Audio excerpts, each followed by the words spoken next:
क्या गरीबी इतनी दुख भरी होती है? क्या एक बेटा होते हुए भी इस बुढ़ापे में कोई सुख नहीं? मोहन रिक्शा चलाते चलाते सोचे जा रहा था और मन ही मन कहने लगा, भगवान मेरे जैसी किस्मत और मेरे जैसी औलाद किसी को न दे। दिन भर रिक्शा खींचते खींचते मोहन की पसलियों में दर्द होने लगा। मोहन को भूख भी जोरों से लग रही थी। अब मोहन थक कर चूर हो चुका था। मोहन ने अपना रिक्शा घर की तरफ मोड़ लिया। धीरे धीरे पैडल मारते हुए आखिरकार मोहन अपने घर तक पहुंच ही गया। मोहन को आता देख उसकी पत्नी आरती जल्दी से अपनी झोंपड़ी से निकल आई और बाल्टी में पानी और लोटा लेकर हाथ पांव धुलवा दिए और मोहन को अपना आंचल पकड़ा दिया चेहरा पोंछने के लिए। फटे आंचल से चेहरा पोंछ मोहन आतुरता से बोला, क्या पकाया है? पत्नी ने जवाब दिया, मसूर की दाल और रोटी। रोटी का डब्बा खोलते हुए मोहन बोला, जल्दी से रोटी डाल दे थाली में, बहुत जोरों की भूख लगी है। तू भी अपना खाना डाल ले, आज साथ ही खा लेते हैं। सादा सा खाना दोनों ने बड़े प्यार से खाया। ऐसा नहीं था कि मोहन बेऔलाद था। उसका बेटा शादी के बाद दिल्ली चला गया था, कुछ काम करूंगा ये कहकर। सालों हो गए पर लौट कर नहीं आया अपने बूढ़े माँ बाप के पास। उसको माँ बाप की याद ही नहीं आती। मोहन बूढ़े होते जा रहा था। रिक्शा चलाकर अपना और पत्नी का पेट भरता आया था अब तक, पर अब कमजोर शरीर मेहनत नहीं कर पा रहा था। बहुत थकान होने लगी थी।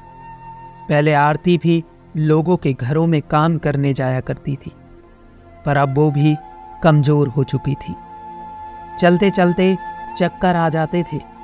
मोहन ने उसे मना कर दिया था कहीं भी जाने से। एक दिन कड़ाके की ठंड पड़ रही थी। बूढ़ी हड्डियां ठंड से अकड़ गई थी। घर में खाने को कुछ नहीं बचा। हिम्मत करके मोहन रिक्शा लेकर चल दिया और सोचने लगा, कुछ तो मिलेगा जिससे पेट भर पाएंगे हम दोनों। आरती कई दिनों से बीमार पड़ी थी। रोटी भी नसीब नहीं हुई तो दवा कहां से आती।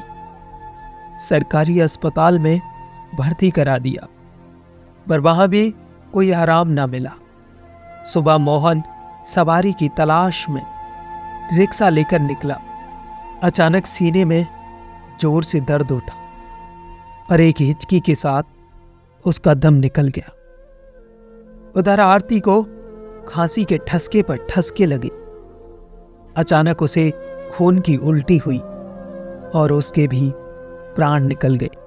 खुशकिस्मत थे दोनों, साथ साथ परलोक सिधारे। अब ना भूख की चिंता ना दवा की, सारी चिंताओं से मुक्ति पा गए थे दोनों। लोग मोहन को रुक रुक कर देखते और आगे बढ़ जाते। वहां अस्पताल में आरती आंखें खोले दरवाजे की ओर देख रही थी। शायद उसे पति का इंतजार या शायद बेटे का इंतजार था, जो एक बार गया तो पलट कर नहीं आया। अरे ओ कलयुगी औलादो, कुछ तो शर्म करो। माता पिता का इस तरह तिरस्कार तो मत करो। इनकी दुआओं में बहुत ताकत है, इनका सम्मान करो। उनको इस तरह बेसहारा ना करो। माँ बाप को ऐसे मझधार में ना छोड़ो। माँ बाप जैसी कोई दौलत नहीं। वो कैसे बदनसीब बच्चे हैं जो माँ बाप को इस हाल तक पहुंचा देते हैं।